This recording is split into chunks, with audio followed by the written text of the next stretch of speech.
எல்லாருடைய கண்ணை பார்த்தாலும் அப்படியே கண்ணு மூடு. ஏன்னா அவ்வளோ டயர்டு. சபையில் உள்ள ஒவ்வொருவரையும் ஒரு வாரமாக போட்டு பானா படுத்து அவ்வளோ ஒர்க்கு சர்ச்சில் பொண்ணு வர ஜெஸ்டின் கண்ணை பார்த்தீங்கன்னா அப்படியே சரி மூடுவாங்க. ஏன்னா அனைத்து வேலைக்கு போய் டயர்டாக இருப்பான்.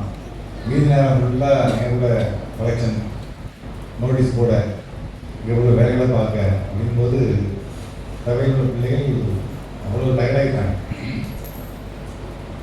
கிறிஸ்மஸ் பண்டிகை என்பது நாம் சிறப்பாக கொண்டாடுவது என்பது மட்டுமல்ல, அதற்கென்று ஆயத்தப்படுவது. ஆண்டவருடைய பிறப்பின் பண்டிகை நாம் கொண்டாடுகின்றோம். ஆண்டவருடைய வருகையை நாம் எதிர்நோக்க வேண்டும். ஆயத்தப்படுதல். கடந்த பல ஆண்டுகளாக எனக்கு நினைவு தெரிந்து நம்முடைய ஆலயத்திலே வசன பண்டிகை நடைபெற்றதே இல்லை. ஒரே ஒரு முறை நமக்கு அன்பின் விருந்து மாத்திரம் கொடுக்கப்பட்டது. சங்க புஸ்தகத்திலே நீங்கள் பார்த்துக்கிறீங்கன்னு சொன்னால் அதிலே எல்லா சபையிலும் வசன பண்டிகை உண்டு என்று அதிலே போடப்பட்டிருக்கும். நம்முடைய சபை மாத்திரம் அதிலே டேஷ் போடப்பட்டிருக்கும். இத்தனை ஆண்டுகளும் நான் நடத்த முடியவில்லை. என்றால் இங்கே இருப்பது மிக குறைந்த நபர்கள் 5 பேர்கள் தான். ஆனாலும் வெளியூர்களிலே இருந்து நம்முடைய பிள்ளைகள் இருக்கிறார்கள். 2 சென்னையில் இருக்கிறார்கள், சேலத்தில் இருக்கிறார்கள். அவர்களெல்லாம் ஒவ்வொரு வருடமும் நம்முடைய ஆலயத்திற்கு இந்த கிறிஸ்மஸ் கொட்டி அவர்கள் வருகை தருவது உண்டு. நாம் பிரதிஷ்டை பண்டிகையை நாம் 20ஆம் தேதி நாம் கொண்டாடி முடித்து விட்டோம். ஆனால் வசன பண்டிகை அன்றைய தினம் அல்லது அதற்கு நம்ம நடத்தலாம். ஏன் நடக்கவில்லை என்று சொன்னால், நம்முடைய பிள்ளைகளுக்கு அரையாண்டு தேர்வு நடைபெற்றுக் கொண்டிருக்கிறது. இங்கே வசனம் நடைபெற்றுக் கொண்டிருக்கும் பொழுது அவர்கள் பள்ளிக்கு சென்று விடுவார்கள். ஆகவே இருப்பது 6-7 குடும்பமாக இருந்தாலும் அனைவரும் அதில் பங்கு பெற வேண்டும் என்ற நோக்கத்தோடு அதை கிறிஸ்மஸ் அன்று அனைவரும் வந்துவிடுவார்கள். அதற்கு அடுத்த நாள் அதை வைத்துக் கொள்ளலாம் என்று முடிவு செய்து அதற்கென்று ஒரு கமிட்டி, வசன கமிட்டி என்று அமைத்து அந்த கமிட்டிகளே முடிவு செய்யப்பட்டு கிறிஸ்மஸ் அன்று பண்டிகையாளரை நாம் கொண்டாடி மகிழப் போகிறோம். அதற்கு அடுத்த நாள் 26ஆம் தேதி நாம் வசன பண்டிகை நாம் கொண்டாட இருக்கின்றோம். காலை 11 மணிக்கு ஆயத்த இருக்கிறது. அதிலே சபையாளரும் அதை கொண்டுவதை நண்பர்கள் கேட்டுக்கொள்கின்றேன். அதைத் தொடர்ந்து 1 மணி அல்லது 1 மணிக்குள்ளாக நாம் வசன விருந்தை நாம் நடத்த வேண்டும். சபையின் பிள்ளைகள் யாரும் நீங்கள் ஒற்றுமையாக நீங்கள் அனைவருக்கும் எல்லா விதமான காரியங்களும் கிடைக்க வேண்டும். ஆகவே நீங்கள் ஒற்றுமையாக என்னென்னாலும் நம்ம இன்ஸ்ட்ரக்ஷன் சொல்கிறோமோ, இப்படி செய்யணும் அப்படி செய்யணும் அப்படின்னு சொல்கிறோமோ, அதை நீங்கள் நிறைவேற்றும்படி நான் கேட்டுக்கொள்கின்றேன். வெளியூரிலிருந்து வந்திருக்கின்றவர்களும் கண்டிப்பாக நீங்கள் உதவி செய்ய வேண்டும். அதை பந்தி பரிமாறுவதற்கென்று 12 பேர் சொல்லியிருக்கிறோம். 12 பசங்களுக்கு சொல்லியிருக்கிறோம். முத்துசாபத்தை சேர்ந்த நம்முடைய ஊரை சேர்ந்த பிள்ளைகளும் சொல்லியிருக்கிறோம். இருந்தாலும் நாம் வந்து கூட இருந்து அதை கவனித்து சிறப்பாக அதை நடத்த வேண்டும். பெண்களும் அதில் பங்கெடுத்து கண்டிப்பாக மிகவும் குறைவான சபை அங்கத்தினர்கள் உள்ளவர்கள் நாம் பெண்களும் அதில் முன்னின்று நடத்தி அந்த எந்த விதமான குறைவும் இல்லாமல் நிறைவான ஒரு ஆசீர்வாதத்தை நாம் பெற வேண்டும் என்று உங்களை அன்புடன் கேட்டுக்கொள்கிறேன். சபையுடையதாக எந்த விதமான வேற்றுமை இல்லாமல் அனைவரும் எல்லா வேலையும் செய்வதற்கு ரெடியாக இருக்கணும். நானும் இலை எடுக்கிறாலும் நான் ரெடியாக எடுப்பேன்.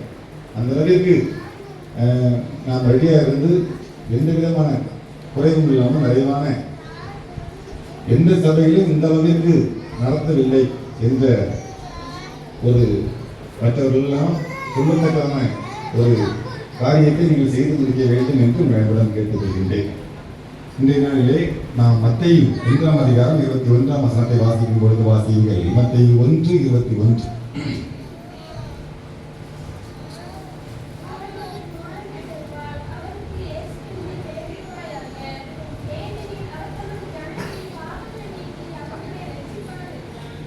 அவருக்கு இயேசு என்று பெயரிடுவாயாக. ஏனெனில் அவர் தமது ஜனங்களின் பாவங்களை நீக்கி அவர்கள் ரட்சிப்பார். ஆண்டவர் நம்மை ரட்சிக்கின்ற தேவன். அவருக்கு இயேசு என்று பெயரிடுவாயாக. இது எதற்காக சொல்லப்படுகிறது என்று சொன்னால், முன்னறிவிப்பாக சொல்லப்படுகிறது. நீ உனக்கு ஒரு குமாரன் பிறப்பார், அவருக்கு இயேசு என்று பெயரிடுவாயாக. இது எதை சொல்லுகிறது என்று சொன்னால், இப்பொழுதே நீ ஆயத்தப்படுதல் என்பது இதனுடைய பொருள். நாம் ஆயத்தப்பட வேண்டும். ஒவ்வொரு காரியத்திற்கும் நாம் ஆயத்தப்படுகின்றோம். நம்முடைய வீட்டிலே ஒரு வேலையை செய்வதென்றால் அதற்கு முந்தின தினமே நாம் ஆயத்தப்படுவோம். நாளை தினம் ஒரு வேலை நடக்குன்னா அதுக்கு முந்தின தினமே நாம் ஆயத்தப்படுவோம். கிறிஸ்துமஸ் பண்டிகை வருகிறது என்று சொன்னால், டிசம்பர் மாதம் வருகிறது, 25ஆம் தேதி கிறிஸ்துமஸ் பண்டிகை எல்லாருக்கும் தெரிந்த ஒரு விஷயம் தான். 1ஆம் தேதி புது வருடம். அதற்கு நாம் ஆயத்தப்படுவோம். புதுசாக துணி எடுப்போம், புதுசாக வெளியில சென்று திருநெல்வேலி, தூத்துக்குடி இப்படி வெளியிடங்களுக்கு சென்று துணிகளை நமக்கு தேர்வு செய்வோம். எதற்காக? கிறிஸ்துமஸ் பண்டிகைக்கு நாம் புதிதாக ஆலயத்திற்கு செல்ல வேண்டும், புதிதாக நகை எடுப்பதற்கு ஆயத்தப்படுவோம். இதெல்லாம் ஆயத்தப்படுதல். ஆயத்தப்படும் போது ஆண்டவர் அதை நிறைவேற்றி கொடுக்கிறார். 3000க்கு நீங்க பட்ஜெட் போட்டு போறீங்க, 4000 1000 இருந்தாலும் வாங்கதான் செய்வீங்க, ஆயத்தப்படுவீங்க.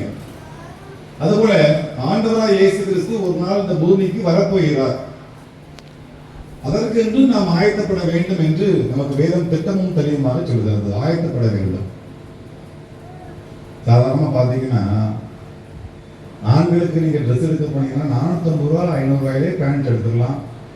ஒரு ஷர்ட் எடுக்கிறதா இருந்தா ஒரு 300 ரூபா 400 ரூபாய்க்குலாம் 500 ரூபாய்க்குலாம் ஷர்ட் இருக்கு. ரெடிமேட் ஷர்ட் டக்குன்னு போட்டு வாங்கிட்டு வந்துடலாம். எனக்கெல்லாம் இந்த பேண்ட் அப்படி சேராது, அதனால ரெடிமேடு எடுக்க முடியாது, வாங்கி தான் தைக்க வேண்டியிருக்கு. ஏன்னா இடுப்பு சேர்ந்தா நீளம் இருக்காது. அப்படிங்கிறனால இப்படி நிறைய பேருக்கு உண்டு. ஒரு சிலர் ரெடிமேட் எடுத்துருவாங்க, ஒரு சிலர் கண்டிப்பாக மெட்டீரியல் எடுப்பாங்க, துணி எடுப்பாங்க, அதை தைக்க கொடுக்கணும். தைக்க கொடுக்குறாரு தையல் கூலி முடிஞ்சோம்னா ஒரு 450 ரூபா தான். ஷேர் தைக்கிறாங்க ஒரு 250 ரூபா தான் வருது. ஆனால் அந்த பெண்கள் ஆயத்தப்படுறாங்க பார்த்தீங்களா, அவங்க மாதிரி யாராலையும் ஆயத்தப்பட முடியாது. ஏன்னா ஒரு கடையில் போய் ஒரு துணி சேரீ எடுக்கிறதா இருந்தால் அவ்வளவு அவன் பாவம் நொந்து நுழையிடுவான். அந்த அளவுக்கு அவங்கள பாடாப்படுத்துறது. சமீபத்தில் நான் ஒரு சேரீ எடுக்க போயிருந்தேன். எல்லாரும் ட்ரெஸ் எடுக்க போயிருக்கும்போது சேரீ செஞ்சு எடுக்கும்போது புதிதாக இதுவரைக்கும் இந்த கடைக்கு போனேன். வள்ளியூரில் அசோகா என்ற ஒரு கடை இருக்கிறதுனால அந்த அசோகா கடைக்கு போயிட்டு ட்ரெஸ் எடுத்து போட்டுகிட்டே இருக்கோம். போட்டுட்டு இருக்கும்போது ஒரு சேரீ ரொம்ப அழகாக இருந்துச்சு. அதை சும்மா அப்படி எடுத்து வச்சிருக்கோம். வச்சிருக்கும்போது கிட்டத்தட்ட ஒரு 6-7 சேரீ எடுத்து அதை போட்டு சொல்லியாச்சு. அதனால போட்டுகிட்டே இருக்கான். அவனும் பொறுமை நாங்கள் போட்டுட்டு இருக்கான். எனக்கு கூட்டம் நல்லா இருக்கு, இந்த சேரீ கொஞ்சம் நல்லா இருந்துச்சு, அதனால தெரிய வச்சிருக்கோம். டக்குன்னு ஒரு பொம்பளையில் வந்தாங்க, சரி நல்லா இருக்க இது அப்படின்னாங்க. டக்குன்னு அவங்க சொல்லிட்டாங்க, என்ன இதை எடுத்துட்டாங்க அவங்க, ஏன்னா அவங்க வேலையை முடிக்கணும், அதனால எடுத்துட்டான் அப்படின்னு. ஆமாம்மா நாங்கள் எடுத்துட்டோம் அப்படின்னு சொல்லி நானும் சொல்ல, அந்த சரி அதான் நம்ம சரி நல்லா இருந்தது அப்படின்னு சொன்ன உடனே அதை நாங்களும் பார்த்துக்கலாம்னு சொல்லி வச்சதை எடுக்கிறோம். எடுத்துட்டு அப்புறம் அதுக்கு தனியாக லைனிங் கிளாத் அந்த கிளாத்னு சொல்கிறாங்க. இதில் வேறு தைக்க கொடுத்தாச்சுன்னா ஆரி ஒர்க்குன்னு ஒன்று வந்துருப்போம், நம்மளை போட்டு உயிரை வாங்கிட்டு. அதில் 1250 ரூபா 2000 ரூபா ஒரு ஷர்ட் தைக்கிறதுக்கு வருது. இதில் நான் பேண்ட் ஷர்ட்டை எடுத்து நான் போட்டு பேசாமல் போயிட்டே இருக்கேன். எங்களுக்கு அதை பட்ஜெட்டே முடிஞ்சிடும். 1250 ரூபாய்க்கு எங்களுடைய பட்ஜெட்டே முடிஞ்சிருக்கு. இது தையல் கூலி மாத்திரமே ஆரி ஒர்க்குன்னு சொல்லி இந்த கையில் எடுத்துக்காம இந்த முட்டையாக வைக்கிறது தான் ஆரி ஒர்க்கு. பின்னாடி எக்ஸ்ட்ரா ஒரு மாதிரி இந்த ஒரு ஜருக மாதிரிலாம் வைக்கிறான். வைக்கிறதுக்கு திருச்செந்தூர் போய் தைக்க கொடுத்துட்டு அதை வாங்கலாம். 1250 ரூபா தையல் மட்டுமே வருது. இதில் நமக்கு பேண்ட் ஷர்ட் எடுக்கிறத விட நம்ம 1200 ரூபாய்க்கு நம்ம பேண்ட் ஷர்ட் எடுத்து நம்ம நீட்டாக போட்டு நம்ம போயிடலாம். தையலுக்கு மாத்திரம் 1250 ரூபா வருது. இப்படி நம்ம எவ்வளவு அந்த அழகாக நம்ம ஆயத்தப்படுறோம் பாருங்க. ஒரு சேரீ எடுப்பதற்கு நம்ம ஆயத்தப்படுறோம்.